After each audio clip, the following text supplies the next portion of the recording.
ನೀವು ಬೈರಿ ಅಂತೇಳಿ association of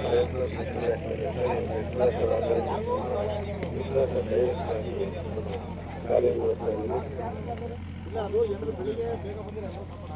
ಇವತ್ತಿನ ವಿಶೇಷ ಏನು ಅಂತಂದ್ರೆ ನವಚೇತನ ಸ್ಪೋರ್ಟ್ಸ್ ಆರ್ಗನೈಸೇಷನ್ ಅದರಲ್ಲಿ ಬಹಳ ಉತ್ಸಾಹಿ ಯುವಕರಿಂದ ಕೂಡಿರುವಂತಹ ಒಂದು ತಂಡ ಮೈಸೂರಿನಾದ್ಯಂತ ಮೈಸೂರು, ಮಂಡ್ಯ, ಚಾಮರಾಜನಗರದಲ್ಲಿರುವಂಥ ರೂರಲ್ ಅಂದ್ರೆ ಗ್ರಾಮೀಣ ಕ್ರಿಕೆಟ್ ಅನ್ನ ಪ್ರೋತ್ಸಾಹಿಸುವ ದೃಷ್ಟಿಯಿಂದ ಇವತ್ತು ಟಿ ನರಸೀಪುರದ ತುಮಕೂರಿನಲ್ಲಿ ಅತ್ಯುತ್ತಮವಾದ ಕ್ರೀಡಾಂಗಣದಲ್ಲಿ ಡಿಸ್ಟ್ರಿಕ್ಟ್ ತಾಲೂಕ್ ಲೆವೆಲ್ನ ಕ್ರಿಕೆಟ್ ಟೂರ್ನಮೆಂಟ್ ಅದು ನಮ್ಮ IPL ರೀತಿಯಲ್ಲಿ ಅರೇಂಜ್ ಮಾಡಿದ್ದಾರೆ. ಇದು ಡಿಸ್ಟ್ರಿಕ್ಟ್ ಪ್ರೀಮಿಯರ್ ಲೀಗ್ ಅಂತ ಹೇಳಿ IPL ಅಲ್ಲಿ ಹೇಗೆ ಬಹುಮಾನಗಳನ್ನ ಕೈ ತುಂಬ ಕೊಡ್ತಾರೋ ಇಲ್ಲಿ ಕೂಡ ಹಾಗೇನೆ ಒಂದು ಗ್ರಾಮೀಣ ಕ್ಷೇತ್ರದಲ್ಲಿ ನಡೀತಿರುವಂತ ಗ್ರಾಮೀಣ ಮಟ್ಟದ ಕ್ರೀಡೆಯನ್ನು ಕೂಡ 1 ಲಕ್ಷ ರೂಪಾಯಿ ಬಹುಮಾನ ಕೊಡ್ತಾರೆ. ನಿಜಾಲು ಕೂಡ ಒಂದು ದೊಡ್ಡ ವಿಷಯ.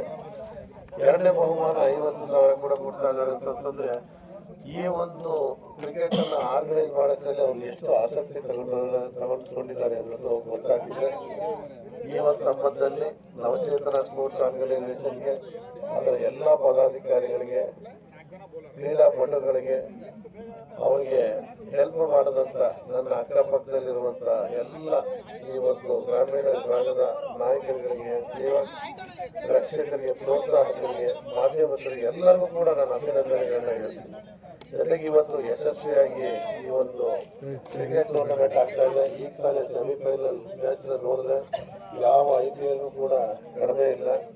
ಕೇವಲ ಒಂದೊಂದು ರನ್ನು ಕೂಡ ಇಂಪಾರ್ಟೆಂಟ್, ಒಂದೊಂದು ಬೌಲಿಂಗ್ ಕೂಡ ಇಂಪಾರ್ಟೆಂಟು. ನಾನು ಕೂಡ ಮೈಸೂರಿನಲ್ಲಿ ಈ ಒಂದು ಶಿಲ್ಪಿ ಕಪ್ ಅಂತೇಳಿ ಸಿವಿಲ್ ಇಂಜಿನಿಯರ್ ಸ್ಟೂಡೆಂಟ್ಸ್ಗೆ ಸುತ್ತಮುತ್ತ ಇರುವಂಥ 12 ಇಂಜಿನಿಯರಿಂಗ್ ಕಾಲೇಜ್ ಸಿವಿಲ್ ಇಂಜಿನಿಯರಿಂಗ್ ಸ್ಟೂಡೆಂಟ್ಸ್ಗೆ ಅದು 10 ಓವರ್ ಮ್ಯಾಚ್ನ ಮಾಡ್ತೀವಿ ನಾವು. ಸೇಮ್ ಅದೇ ರೀತಿ ಇಲ್ಲಿ ಕೂಡ ಇದೆ. ಅಷ್ಟೇ ಉತ್ಸಾಹ, ಅಷ್ಟೇ ಇದು. ಕ್ರಿಕೆಟ್ ಅಂತಂದ್ರೆ ಅದೊಂದು ರೀತಿ ನಮ್ಮೆಲ್ಲರ ಉತ್ಸಾಹವನ್ನ ಗರಿಗೆದಿಸುವಂತ ಒಂದು, ಜೊತೆಗೆ ಎಲ್ಲರ ಒಂದು ಮನಸ್ಸನ್ನ ಹುಚ್ಚೆಪ್ಪಿಸುವಂತ ಒಂದು ಕ್ರೀಡೆ. ಆ ಕ್ರೀಡೆಗೆ ಈ ಒಂದು ಗ್ರಾಮೀಣ ಭಾಗದಲ್ಲಿ ಪ್ರೋತ್ಸಾಹ ಕೊಡ್ತಾ ಇರೋದು ಬಹಳ ಖುಷಿಯಾದಂಥ ವಿಷಯ. ಈ ಕ್ರಿಕೆಟ್ ಬಹಳ ಮೊದಲಿಂದ ಕೂಡ ನಾನು ಇನ್ವಾಲ್ವ್ ಆಗಿದ್ದೇನೆ. ನನಗೂ ಕೂಡ ಖುಷಿಯಾಗಿದೆ. ನನ್ನನ್ನು ಈ ರೇವಣ್ಣ ಅವರು ಮತ್ತೆ ನಮ್ಮ ಬನ್ನೂರು ನಾಗರಾಜ್ ಅವರು ಇವತ್ತು ಬಲ್ಲೇಬೇಕು ಅಂತಂದ್ರು. ನಿನ್ನೆ ಕೂಡ ನಮ್ದು ಫಂಕ್ಷನ್ ಇತ್ತು, ಇವತ್ತು ಫಂಕ್ಷನ್ ಇತ್ತು. ಮುಗಿಸ್ಕೊಂಡು ಫೋನ್ ಮಾಡಿದೆ ಇನ್ನೂ ಇದೆ ಅಂತ. ಇಲ್ಲ ಸರ್ ಬಲ್ಲಿ ಇನ್ನೂ ನಡೀತಾ ಇದೆ, ಫೈನಲ್ ಆಗಿರೋದು. ಖಂಡಿತ ಫೈನಲ್ ಅನ್ನು ನೋಡಿಕೊಂಡು ನಾನು ಖುಷಿಯಾಗಿ ನಾನು ಮೈಸೂರಿಗೆ ಹೋಗ್ತೀನಿ. ಅವಕಾಶ ಕೊಟ್ಟಿದ್ದಕ್ಕಾಗಿ ನಾನು ಧನ್ಯವಾದಗಳನ್ನ ಹೇಳ್ತೀನಿ.